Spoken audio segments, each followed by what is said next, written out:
What's up, social media? It's your girl Renee, and I am back, y'all, with another hair video. And this time, I am showing y'all my hair conditioner that I made, y'all.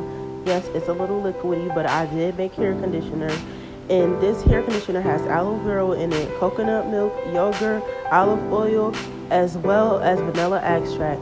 Now, y'all, I'm gonna be applying that hair conditioner to my hair, as y'all can see. And it's a little cold on my hair too, y'all, because I had let it sit in the refrigerator to see if it was gonna thicken up, and it came out liquidy, so I am applying it on my hair, and that is after I applied. I'm gonna let it sit on my hair for about 20 minutes, and I am back, y'all. I rinsed my hair out, y'all. I rinsed that hair conditioner all out of my hair.